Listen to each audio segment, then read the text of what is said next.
A very good morning to all of you. Welcome you all in class 12 economics. So as you already know that we have completed whole syllabus of economics. We have revised 2 or more times of whole syllabus.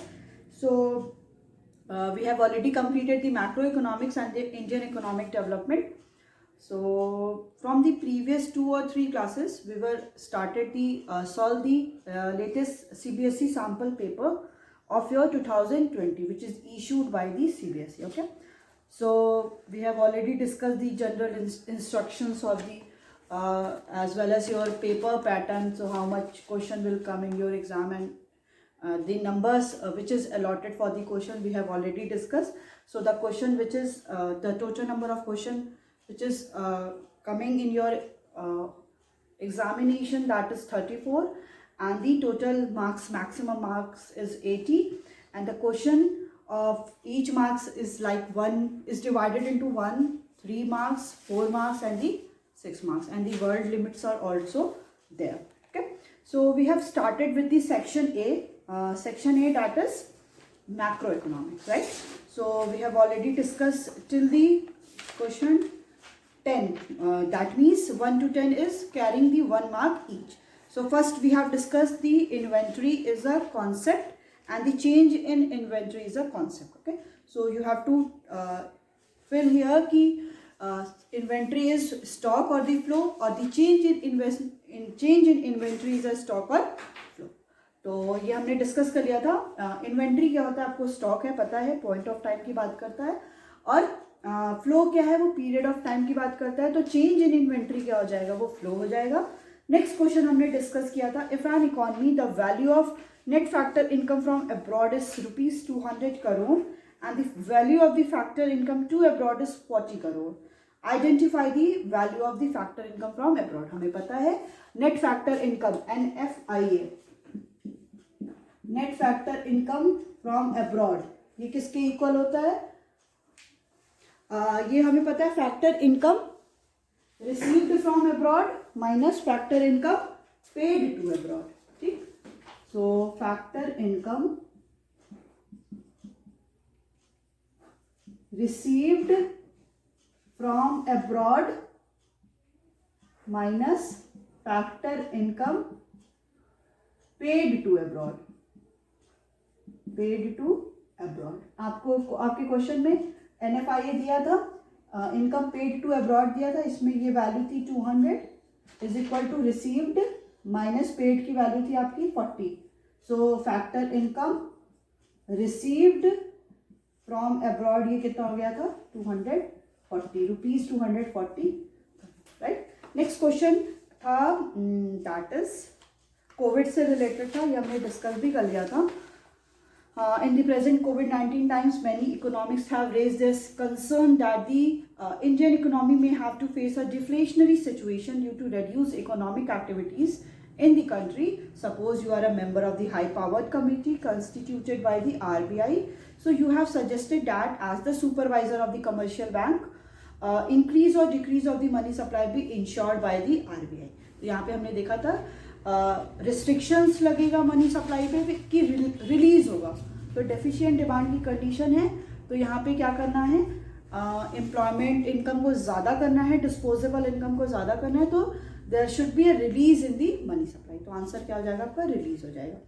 और third question था supply of money refers to the, it is the currency held by the public and the demand deposit with the commercial banks. Okay, next question was identify the correct pair of the formula, जिसमें answer आपका था, question था आपका, sorry, current account surplus.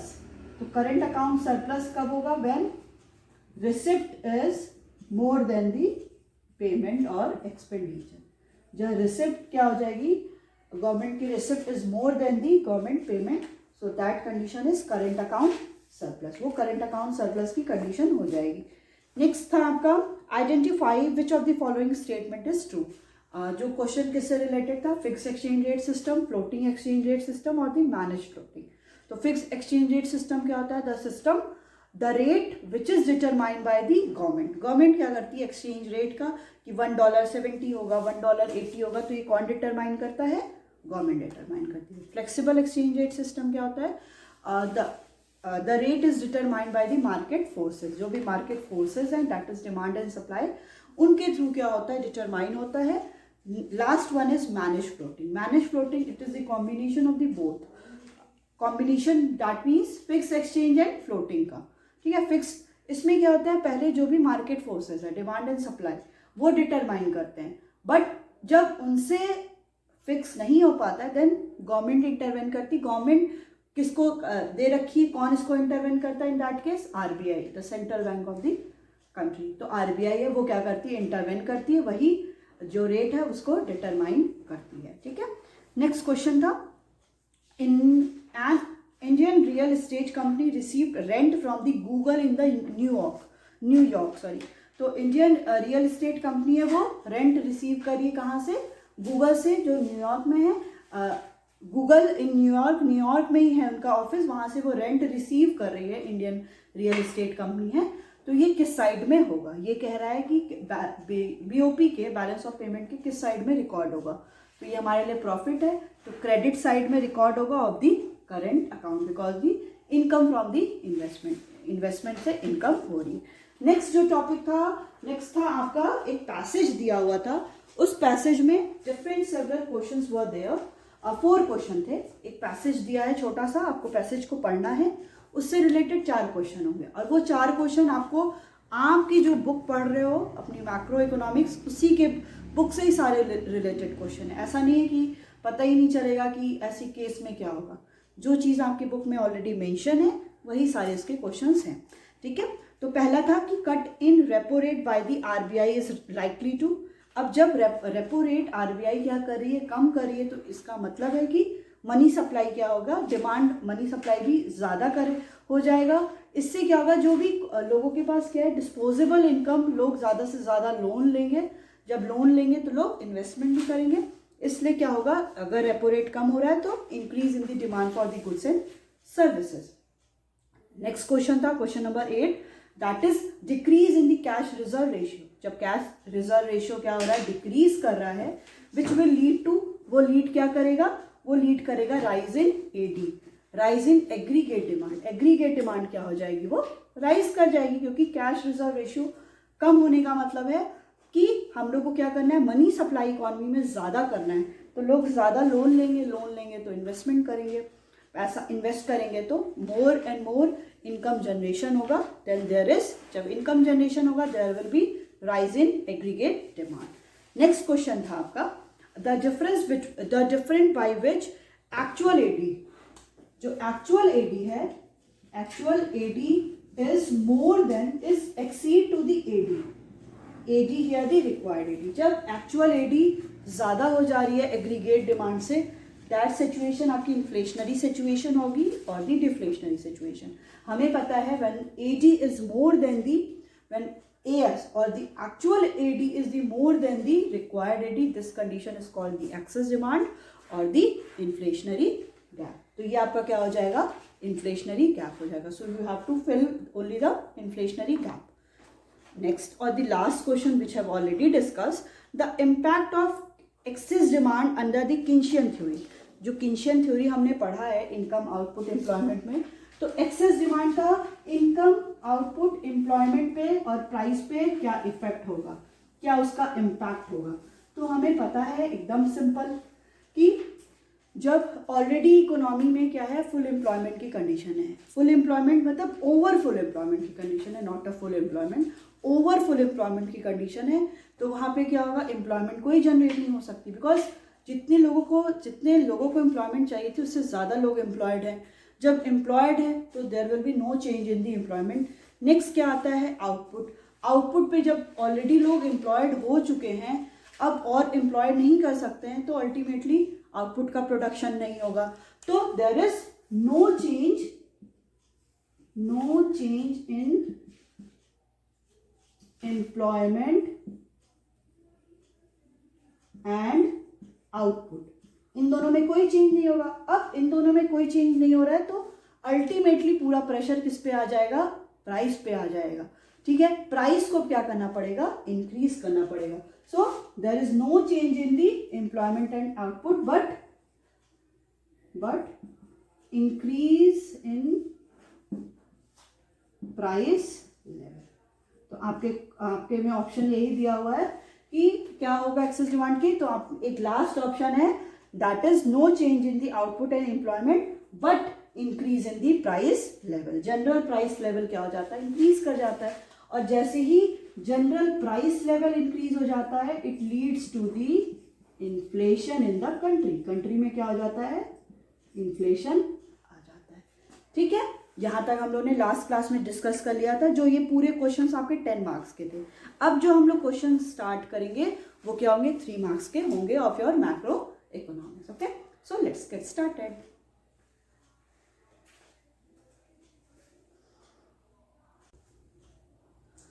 So we will start with the 11th question, question number 11.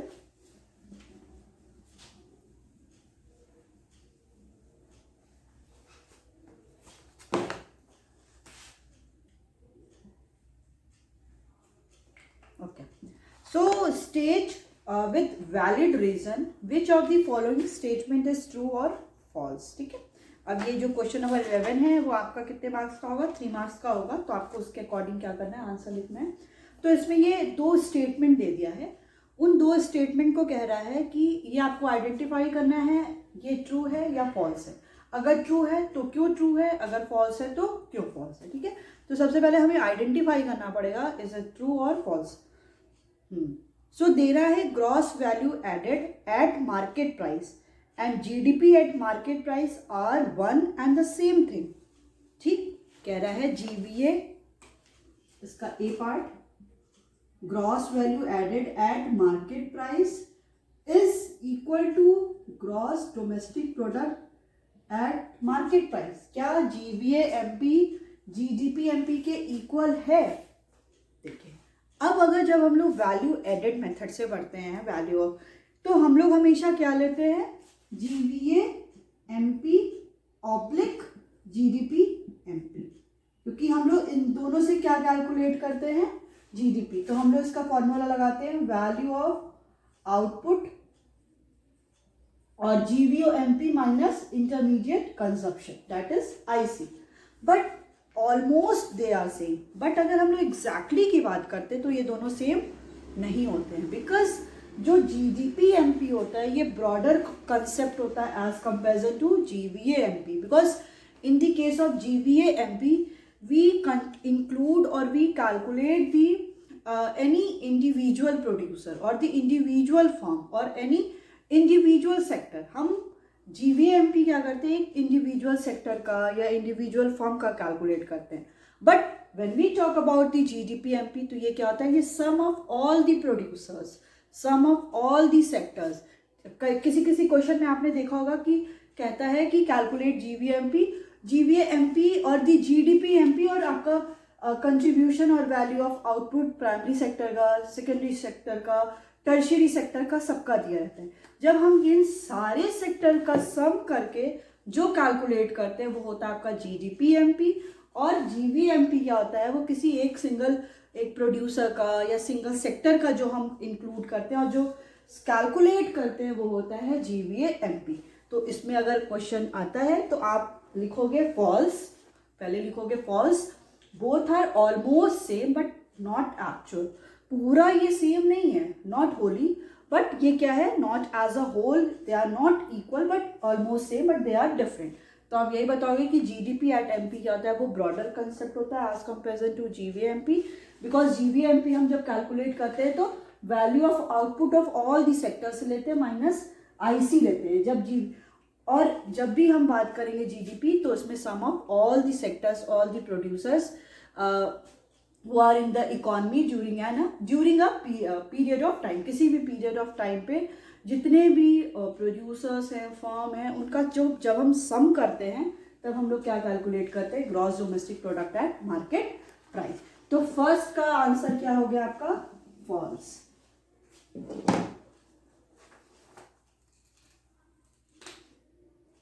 तो you will write here false.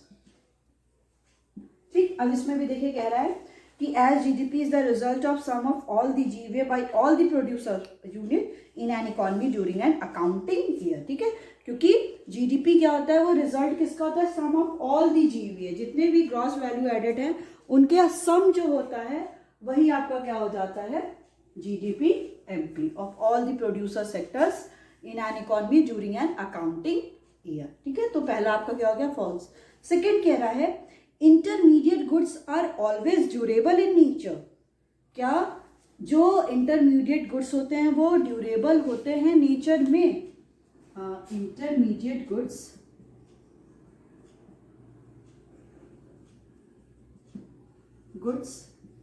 Are always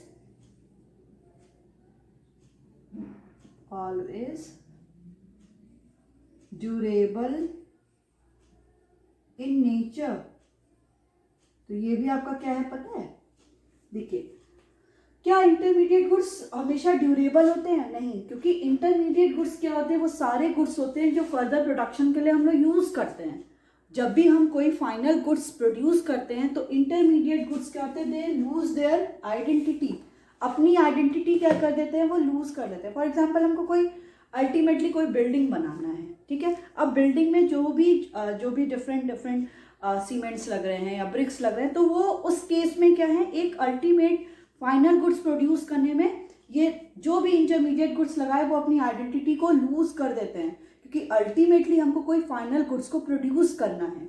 इसलिए intermediate goods जो होते हैं वो ड्यूरेबल इन नेचर नहीं होते। इसका भी आंसर क्या हो जाएगा, दैट इज फॉल्स, ये भी फॉल्स है। इसमें देखिए कह रहा है कि false as intermediate goods generally non durable in nature, वो क्या होते हैं, नॉन ड्यूरेबल होते हैं। They are the goods used as the raw material, वो क्या होते हैं, रॉ मटेरियल की तरह यूज होते हैं। जैसे मैंने बोला बिल्डिंग बनाना है तो उसमें क्या है कि हम लोग कुछ भी रॉ मटेरियल्स यूज करें, bricks, cements etcetera, and they lose their identity in the production process, वो क्या है, अपनी आइडेंटिटी को लूज कर देते हैं उन प्रोडक्शन प्रोसेस में for the creation of the new commodity.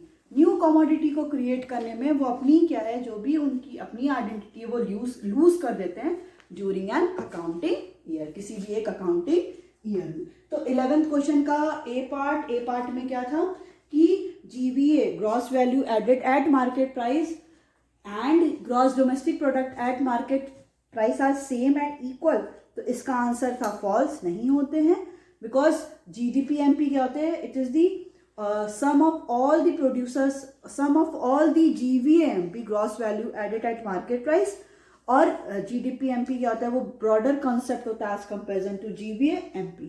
Next कह रहा है intermediate goods are always durable in nature, but intermediate goods क्या होते हैं, वो नॉन ड्यूरेबल होते हैं, क्योंकि ये क्या है, फर्दर प्रोडक्शन के लिए यूज होते हैं, and they always loose their identity. कोई भी अकाउंटिंग ईयर में हमें कोई भी फाइनल गुड्स को प्रोड्यूस करना है तो ये अपनी आइडेंटिटी को क्या कर देते हैं, लूज कर देते हैं, इसलिए क्या है, ये भी फॉल्स हो जाएगा, ठीक है। तो दोनों ही आपका क्या हो गया, फॉल्स हो गया। क्वेश्चन नंबर 12, अब हम 12 पे मूव करते हैं।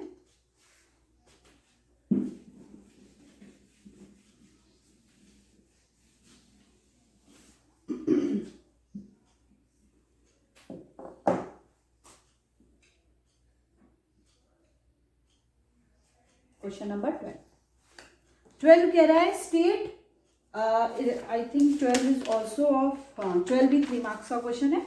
अब आप समझ लो 3 मार्क्स का क्वेश्चन है तो 1.5 फॉर ईच क्वेश्चन क्वेश्चन है। इसमें और भी क्वेश्चन आपको मिलेगा। State giving valid reason whether the following statement are true और फॉल्स, आपको ये बताना है कि ये जो स्टेटमेंट दे रखा है क्या वो ट्रू है या फॉल्स है। तो पहला है current account in BOP records only export and import of the goods and services. Okay, पहला है current account records only export and imports of the export and imports of all goods and services। ठीक है, current account क्या करता है, record क्या करता है, only export and import of all goods and services. आपको लग रहा है कि ये सही है? आपको पता है बैलेंस ऑफ पेमेंट में 2 टाइप के अकाउंट होते हैं, current account and capital account. ये आपको पता है। करेंट अकाउंट में वो सारे ट्रांजैक्शंस रिकॉर्ड होते हैं जो क्या क्या होते हैं, जो does not affect the asset and liability of the any country और द गवर्नमेंट। इसमें क्या हो रहा है आपका, इसमें क्या क्या आइटम हम लोग इंक्लूड करते हैं, import and export of the goods and services. The question is given here, yes, import and export of the goods and services, export and export of the import and export of the all the goods, export and import of all the services means import हम क्या कर रहे हैं, जो भी सारी goods का कर रहे हैं, जो भी services का कर रहे हैं वो include होता है। export हम किसका, goods का कर रहे हैं, goods का कर रहे हैं, services का कर रहे हैं वो include होता है। थर्ड हम लेते हैं यूनिलेटरल ट्रांसफर, ठीक है। Unilateral transfer mean one sided, जो भी रिसीव हो रहा है वन साइडेड पेमेंट होता है वो इंक्लूड करते हैं। और एक और हम लोग इंक्लूड करते हैं इनकम फ्रॉम दी इन्वेस्टमेंट, कि जो भी इन्वेस्टमेंट करने पे इनकम जनरेट हो रही है, whether this investment is done by the foreign country और दी एनी होम कंट्री। जो भी वो ट्रांजेक्शन कर रहा है या तो कोई होम कंट्री का रही है या तो आपका फॉरेन कंट्री का रही है, वो सारा रिकॉर्ड होता है। और इसमें कह रहा है कि करंट अकाउंट क्या करता है, एक्सपोर्ट और इम्पोर्ट गुड्स एंड सर्विसेज का ही रिकॉर्ड करता है। तो ये आपका क्या हो गया, अब आपको अच्छे से पता होगा, दैट इज फॉल्स। क्यों? क्योंकि हम लोग इसमें और क्या क्या रिकॉर्ड करते हैं, इसमें हम लोग यूनिलैटरल ट्रांसफर भी रिकॉर्ड करते हैं, इनकम फ्रॉम इन्वेस्टमेंट भी रिकॉर्ड करते हैं। That's why this question is, this statement is false, right. Next question दे रहा है, borrowing from abroad are recorded in the capital account of the balance of payment on the debit side. कह रहा है कि जो भी हम बोरोइंग कर रहे हैं, जो हम बोरो कर रहे हैं, वो क्या हो रहा है, वो आपका किधर रिकॉर्ड होगा, वो आपका कैपिटल अकाउंट में रिकॉर्ड होगा, but in the debit side, वो डेबिट साइड में क्या होगा, रिकॉर्ड होगा। इसमें कह रहा है कि the following item recorded in the capital account. ये हमको पता है क्योंकि जो भी कैपिटल होता है ये सारा हम किधर रिकॉर्ड करते हैं, कैपिटल अकाउंट में रिकॉर्ड करते हैं, but on the credit side. ये हम क्रेडिट साइड में रिकॉर्ड करेंगे, बिकॉज जब हम क्या कर रहे हैं, इसका बेसिकली बोरो कर रहे हैं, मनी को हम बोरो कर रहे हैं, तो हमारा क्या हो रहा है, इनफ्लो आ रहा है, हमारी कंट्री में क्या हो रहा है, पैसा आ रहा है, that means inflow of the foreign exchange. इसलिए ये क्या होगा, जो सेकंड स्टेटमेंट है वो भी आपका फॉल्स हो जाएगा। फॉल्स इसलिए होगा बिकॉज बोरोइंग जो हम कर रहे हैं वो तो कैपिटल अकाउंट में रिकॉर्ड होता है, ये हमें पता है, बट कैपिटल अकाउंट में रिकॉर्ड होता है, बट इसमें कह रहा है कि डेबिट साइड में रिकॉर्ड होगा, तो नहीं, ये क्या होगा, credit side of capital account, credit side of capital account, ठीक है। क्रेडिट साइड किसके, कैपिटल अकाउंट में रिकॉर्ड होगा। तो आपका क्वेश्चन नंबर 12 का भी दोनों क्या हो गया, फॉल्स हो गया, दोनों ही फॉल्स हो गया। बिकॉज अगर हम लोग करंट अकाउंट में क्या क्या रिकॉर्ड करते हैं, import of goods and services, export of the goods and services, unilateral transfer, income from the investment. और इसमें क्वेश्चन में कह रहा है कि बस एक्सपोर्ट इम्पोर्ट रिकॉर्ड करते हैं, तो ये गलत हो गया। नेक्स्ट था आपका क्वेश्चन कह रहा था कि जो भी हम बोरोइंग कर रहे हैं, बोरोइंग किधर रिकॉर्ड होगा, वो आपका कैपिटल साइड में रिकॉर्ड होगा, कैपिटल अकाउंट में रिकॉर्ड होगा बीओपी के, but in the debit side. और हमें पता है कि बोरोइंग अगर हम कर रहे हैं तो ये इनफ्लो हो रहा है फॉरेन एक्सचेंज का, जब इनफ्लो हो रहा है तो पॉजिटिव हो रहा है, और जब पॉजिटिव होता है तो हम क्रेडिट साइड में कैपिटल अकाउंट के रिकॉर्ड करते हैं, ठीक है। तो क्वेश्चन नंबर 12 ये था। फिर इसका एक ऑप्शन भी दे रहा है और में है कि trade deficit must exist if a country is facing a situation of the current account deficit. कि ट्रेड डेफिसिट क्या है, मस्ट एग्जिस्ट। ट्रेड का डेफिसिट मतलब डेफिसिट की कंडीशन क्या होगी कि अगर हम लोग बैलेंस ऑफ, जब हम ट्रेड की बात कर रहे हैं तो डेफिसिट होने का मतलब है कि इंपोर्ट और एक्सपोर्ट कंट्री का क्या है, वो इक्वल नहीं हो रहा है। तो if a country is facing a situation of the current account deficit, defend और refute the statement with valid argument. Defend और रिफ्यूट करना है स्टेटमेंट को विथ वैलिड आर्ग्यूमेंट करके। तो कह रहा है the given statement is refuted. ये स्टेटमेंट क्या है, जो ट्रेड एग्जिस्ट क्या है, मस्ट एग्जिस्ट, वो ट्रेड डेफिसिट एग्जिस्ट करेगी because if a country is facing the situation of current account deficit, जब कंट्री अगर करेंट अकाउंट में डेफिसिट फेस कर रही है, करेंट अकाउंट डेफिसिट होने का मतलब क्या है, लॉस हो रहा है, मतलब इम्पोर्ट क्या हो रहा है, ज़्यादा हो जा रहा है इस कंपेरिजन टू, तो वहाँ पे ट्रेड का डेफिसिट हो ही जाएगा। बिकॉज बैलेंस होने का मतलब क्या है कि जो भी रिसिप्ट है और जो भी पेमेंट है वो एक दूसरे के इक्वल है, बट इन दैट केस यहाँ पे इक्वल नहीं है, तो ये जो स्टेटमेंट है उसको क्या होगा, रिफ्यूट किया जाएगा। Because current account deficit is a broader concept, हमें पता है कि जो भी करेंट अकाउंट डेफिसिट होता है वो ब्रॉडर कॉन्सेप्ट होता है, and the current account deficit occurs when the foreign exchange payment on the account of visible invisible current transfer are in excess over the receipt, कि जब पेमेंट क्या हो जा रहा है, वही जैसे मैंने बोला कि इम्पोर्ट ज़्यादा हो रहा है, जब पेमेंट ज़्यादा हो जा रहा है, पेमेंट किसका, कि जो भी हम लोग एक्सपोर्ट कर रहे हैं, इम्पोर्ट कर रहे हैं, एज वेल एज जो भी विजिबल आइटम्स जितने भी आ गए, विजिबल आइटम्स मीन सारे गुड्स, इनविजिबल आइटम मतलब सारे सर्विसेज, यूनिलैटरल ट्रांसफर, ये सारा अगर पेमेंट बिकम्स मोर देन और पेमेंट इज मोर और एक्सेस देन दी रिसिप्ट, सो ये कंडीशन क्या हो जाएगी, आपकी करेंट अकाउंट डेफिसिट की हो जाएगी। और करेंट अकाउंट डेफिसिट जब होगा तो ट्रेड में डेफिसिट हो ही जाएगा। बिकॉज बैलेंस ऑफ ट्रेड हम लोग क्या पढ़ते हैं, जब एक्सपोर्ट और इम्पोर्ट किसी भी कंट्री की इक्वल होती है और ट्रेड का अगर डेफिसिट हो जा रहा है, मतलब कि यहाँ पे सिचुएशन क्या हो जा रही है कि payment is becomes more than the receipt, payment क्या हो जा रहा है, वो रिसिप्ट से ज़्यादा हो जा रहा है। तो सेकंड जो भी फर्स्ट क्वेश्चन था, फर्स्ट मीन्स 12 का ए बी, उसका दोनों का आंसर क्या था, फॉल्स था। और 12 का अगर हम लोग बात करते और की, जिसमें डिफेंड और रिफ्यूट करना था, उस स्टेटमेंट को हमने क्या किया, रिफ्यूट किया। ठीक है, तो यहाँ तक हम लोग ने क्वेश्चन पढ़ लिया। ये क्वेश्चन क्या था, क्वेश्चन नंबर 12 तक पढ़ लिया। ठीक है, अब next question is question number 13। Okay, तो नेक्स्ट क्वेश्चन है क्वेश्चन नंबर 13, दैट इज 13 भी क्वेश्चन आपका पार्ट में ही डिवाइडेड है। ठीक है,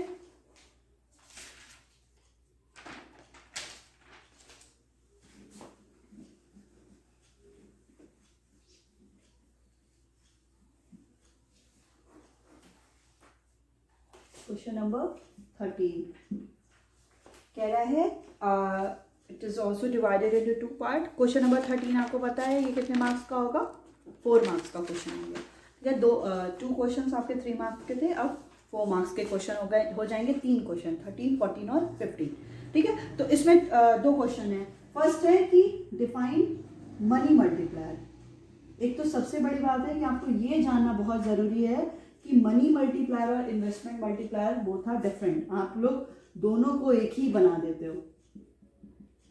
ठीक है, इन्वेस्टमेंट मल्टीप्लायर हम लोग किसका रिलेशन बताते हैं, इनकम और इन्वेस्टमेंट का बताते हैं कि कितनी मल्टीपल टाइम्स हम इन्वेस्टमेंट कर रहे हैं तो उससे मल्टीपल टाइम्स कितना इनकम इंक्रीज हो रही है।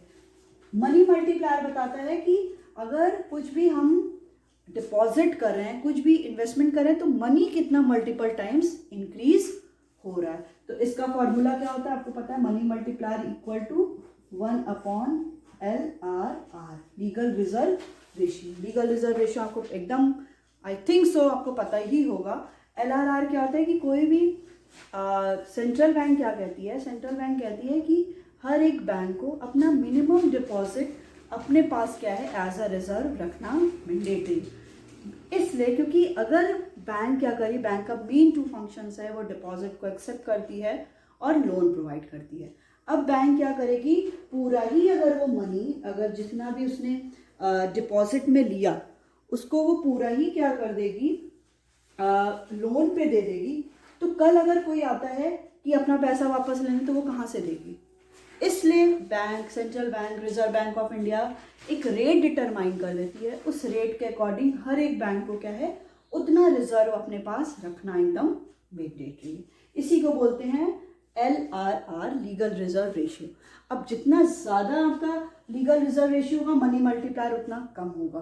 क्यों, क्योंकि जैसे ही ये LRR 20% है, 30% हो गया या 50% हो गया, मल्टीप्लायर उतना ही मल्टीपल टाइम्स कम होता चला जाएगा। ये होता है इनके बीच में इनवर्स रिलेशनशिप। तो कह रहा है कि money multiplier measure the amount of money that the banks are able to create. Amount of money होता है जो बैंक क्या होती है एबल होती है क्रिएट करने के लिए in the form of deposit, deposit के फॉर्म में with every unit of money, हर एक यूनिट मनी के जितनी भी यूनिट है उसमें बैंक क्या करती है, form of deposit it keeps in reserve, bank क्या करती है अपने पास एज अ रिजर्व मनी को रखती है। तो इसको हम लोग कैसे कैलकुलेट करते हैं, M M is here money multiplier, money multiplier is equal to 1 upon LRR। अब ये जो LRR होता है लीगल रिजर्व रेशियो और the legal reserve requirement LRR, इसको क्या होता है कि इसमें हम लोग CRR और SLR पढ़ते हैं। अब यही LRR सेंट्रल बैंक डिटरमाइन करती है कि हर एक बैंक को 20% अपने पास रखना है, 10% रखना है, 30% रखना है। तो ये अमाउंट जितना ज़्यादा होगा, LRR जितना ज़्यादा होगा, क्रेडिट क्रिएशन उतना ही कम होगा। Okay, so it's all about your today's class. We will continue to solve all the questions one by one in the next class also. Thank you.